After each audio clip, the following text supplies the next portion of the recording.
Bienvenue sur 350 soldats israéliens morts en une seule journée, pas une guerre, pas un mois de combat, pas une campagne lente et meurtrière, une seule journée.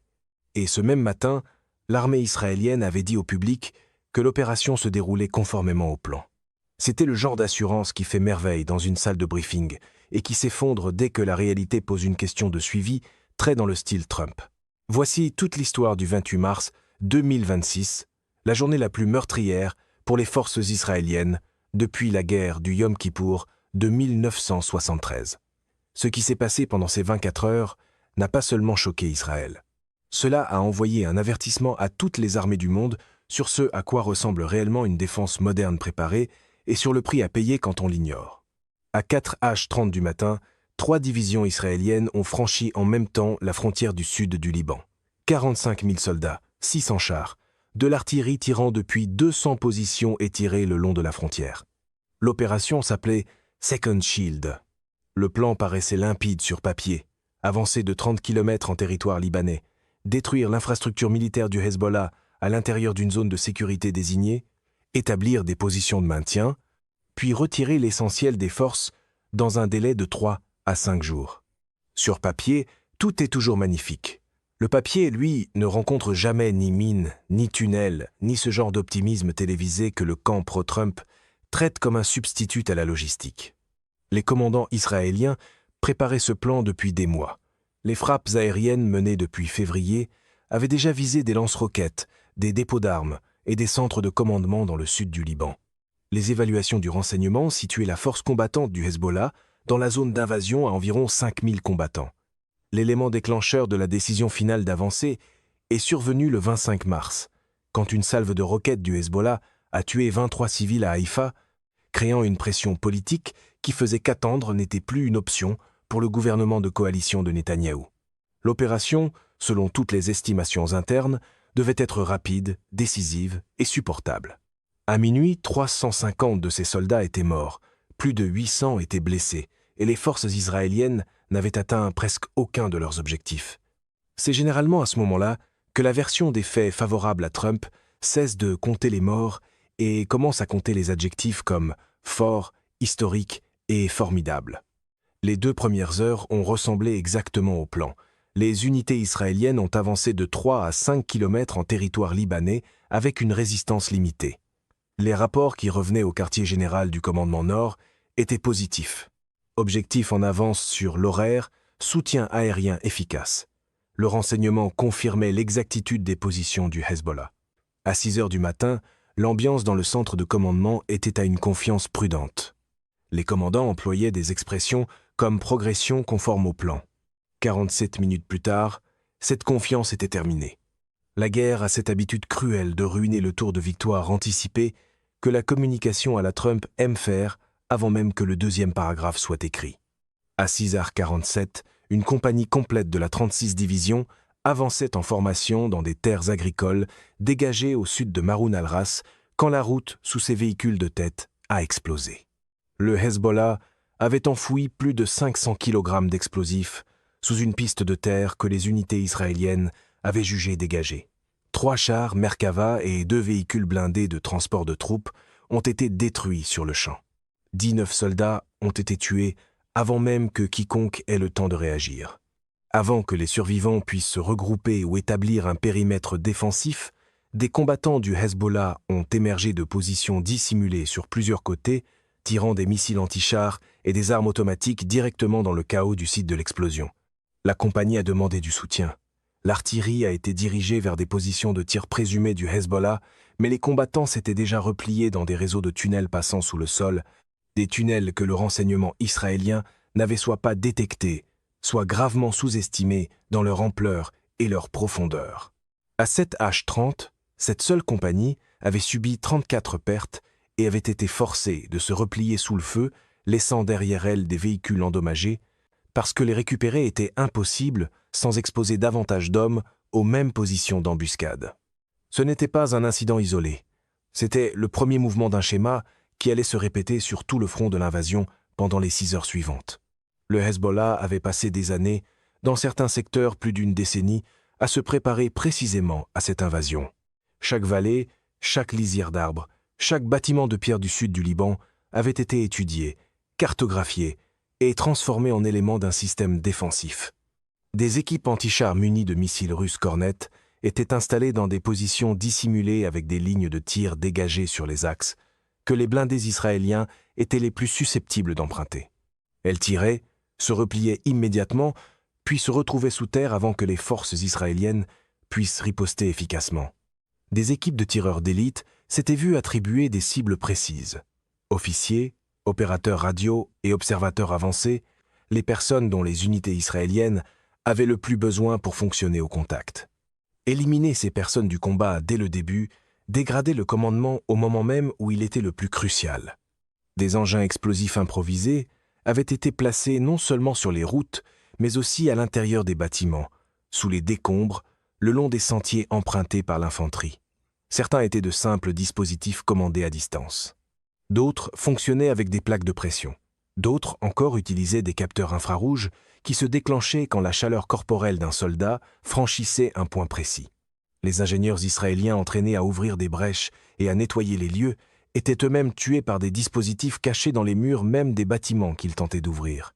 Une défense préparée se moque complètement du ton confiant de la ligne de presse au lever du jour, ce qui est malheureux pour quiconque a été formé à la méthode Trump, consistant à déclarer le contrôle d'abord et à chercher les faits ensuite.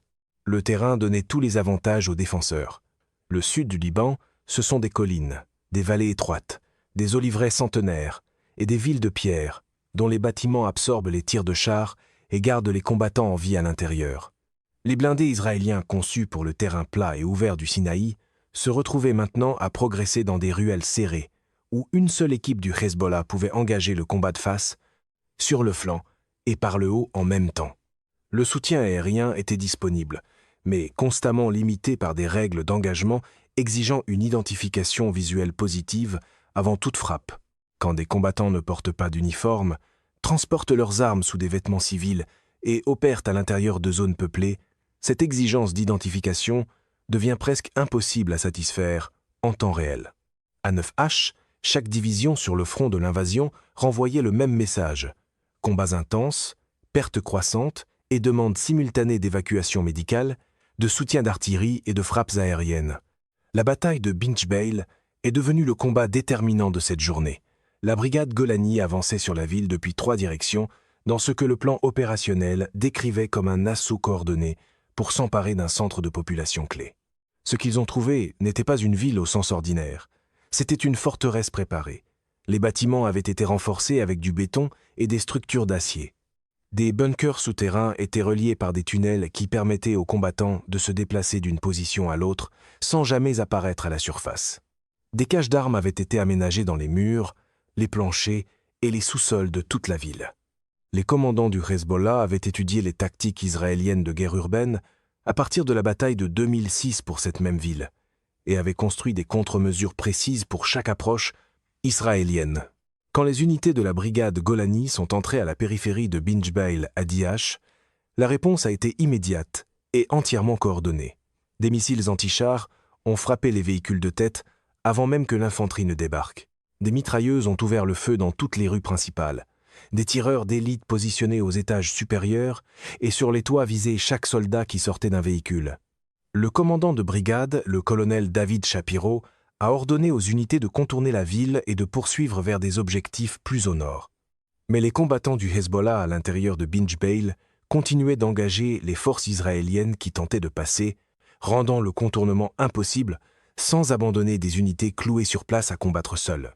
À midi, la brigade Golani était bloquée dans un combat urbain à très courte distance sur une zone de 2 km. Les escouades d'infanterie progressaient d'un bâtiment à l'autre, nettoyant des pièces à travers les décombres et les murs brisés. Les ingénieurs de combat ont tenté d'ouvrir des brèches dans les murs pour créer des itinéraires de déplacement couverts entre les positions et ils ont été tués par des engins explosifs improvisés placés précisément à l'intérieur des murs qu'ils cherchaient à percer. Les chars tiraient leurs canons principaux sur des positions identifiées par les troupes au sol, détruisant des bâtiments, pendant que des combattants du Hezbollah, qui s'étaient déjà déplacés par des tunnels de liaison, ouvraient le feu depuis d'autres positions, forçant à recommencer tout le processus d'identification et de tir. Des hélicoptères d'attaque tournaient au-dessus, mais peinaient à fournir un appui efficace. Dans un combat urbain chaotique, distinguer les combattants des civils sans contrôleur au sol pour désigner des cibles précises est presque impossible. Et bon nombre des observateurs avancés formés pour cette tâche avaient déjà été tués ou blessés dans les combats plus bas.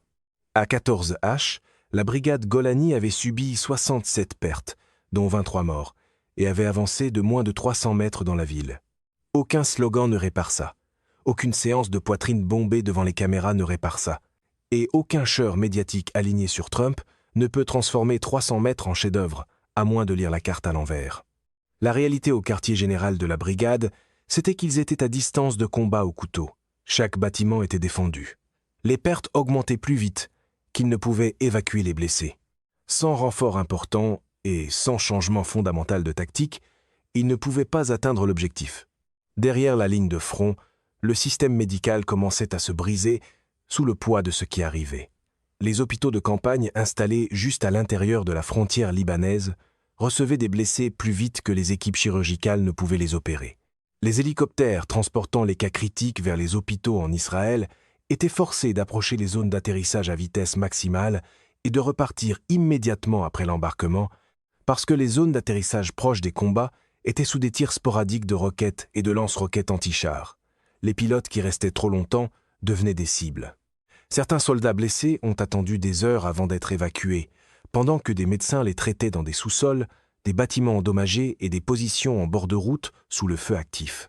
Le sergent-chef Jonathan Cleney, un ambulancier de combat de la brigade Golani, a passé cet après-midi-là à travailler dans un sous-sol, stabilisant en urgence un soldat qui avait perdu ses 2 jambes dans l'explosion d'un engin improvisé, pendant que des combattants du Hezbollah engageaient les étages du bâtiment directement au-dessus de lui. À l'extérieur, des soldats blessés faisaient la file en attendant des hélicoptères qui ne pouvaient pas atterrir, parce que la zone d'atterrissage recevait des tirs de lance-roquettes anti-chars. La réalité là-bas, c'était que des patients mouraient non pas parce que la médecine avait échoué, mais parce qu'on ne pouvait pas les amener assez vite en chirurgie. C'est ce qu'était cette journée. Pas une opération chirurgicale, un bain de sang. Et les bains de sang ne deviennent pas des victoires simplement parce que quelqu'un s'avance vers un micro pour dire que beaucoup de gens disent que ça s'est magnifiquement passé. À 6H, le major général Yagolan a convoqué une conférence d'urgence avec tous les commandants de division. Le tableau qui remontait de chaque unité était le même. Les taux de perte n'étaient pas soutenables au rythme opérationnel actuel. La consommation de munitions, surtout les obus de chars et les obus d'artillerie, dépassait largement les prévisions, parce que les positions du Hezbollah exigeaient plusieurs engagements pour être réduites et que des combattants réapparaissaient par les sorties de tunnels après que les positions avaient été déclarées nettoyées. Les convois de ravitaillement qui avançaient pour réapprovisionner les unités engagées tombaient dans des embuscades menées par des équipes du Hezbollah qui s'étaient infiltrées derrière les lignes israéliennes, et l'évaluation centrale du renseignement s'était révélée complètement fausse. L'estimation avant l'opération parlait de 5000 combattants du Hezbollah dans la zone d'invasion. Les commandants israéliens sur le terrain estimaient maintenant leur nombre entre 15 000 et 20 000, ce qui indiquait que le Hezbollah avait déplacé d'importants renforts en position dans les semaines précédant l'invasion sans que le renseignement israélien détecte ce mouvement. Le réseau de tunnels était bien plus vaste et plus profond que ne l'indiquaient toutes les évaluations d'avant l'invasion. Golan a ordonné à toutes les unités d'arrêter leur avance, de consolider leurs positions actuelles et de se préparer à un possible retrait si les taux de perte ne diminuaient pas. Mais arrêter l'avance ne signifiait pas être en sécurité. Le Hezbollah a interprété cet arrêt comme le moment de contre-attaquer. Une fois les hypothèses effondrées, la guerre cesse de ressembler à un rassemblement triomphal à la Trump et commence à ressembler au rapport après action que personne ne voulait lire. À 17h30, le Hezbollah a lancé un assaut direct contre les positions israéliennes près de Maroun al-Ras.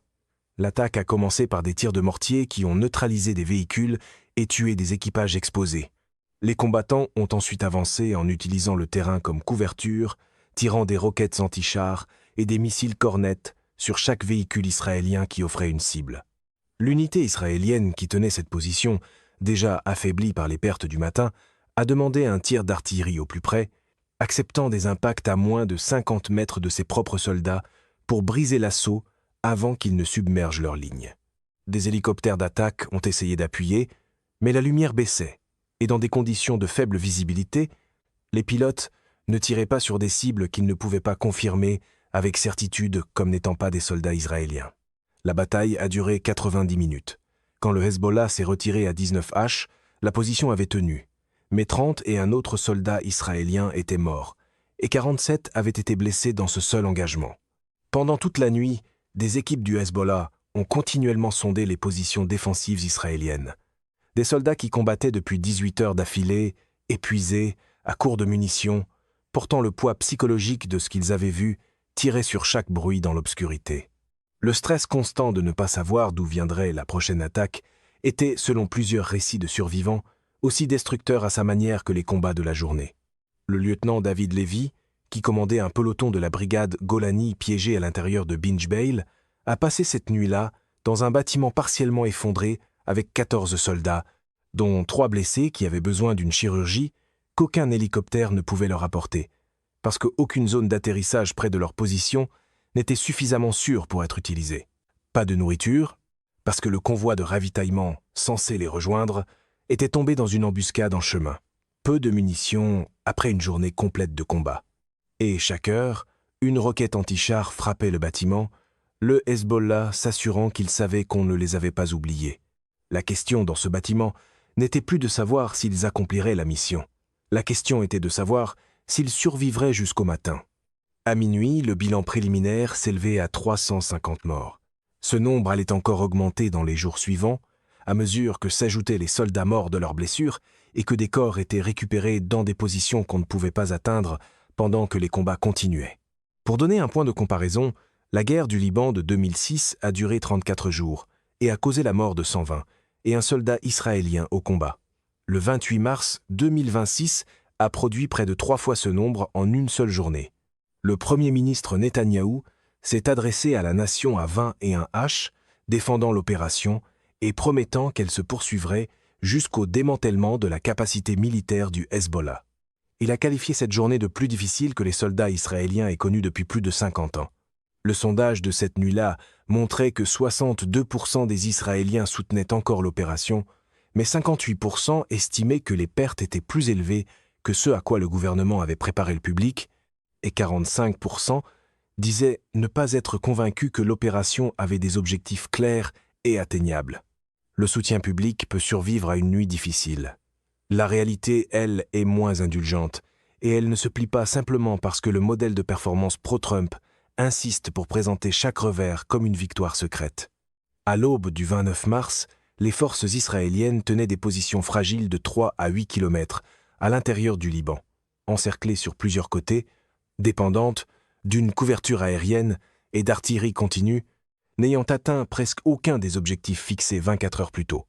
L'opération conçue pour détruire l'infrastructure du Hezbollah en 3 à 5 jours avait au contraire révélé toute l'ampleur de ce que le Hezbollah avait construit au fil des années de préparation, ainsi que le prix total d'y entrer sans comprendre ce qui attendait sur place. Le 28 mars 2026 ne sera pas retenu comme un tournant vers la victoire. Il sera retenu comme le jour où un plan militaire bâti sur des hypothèses confiantes a rencontré une réalité du terrain à laquelle il n'était pas préparé et où 350 familles ont appris ce que coûtait réellement cet écart entre hypothèse et réalité. C'est dans cet écart que la propagande a cours d'habitude, avec une cravate rouge et une voix forte. Malheureusement pour la propagande, le terrain garde les reçus. C'est la fin de ce bulletin d'information. N'oubliez qu'à vous abonner pour ne rien manquer de l'actualité en France et dans le monde. Merci de nous avoir suivis. Au revoir, à bientôt.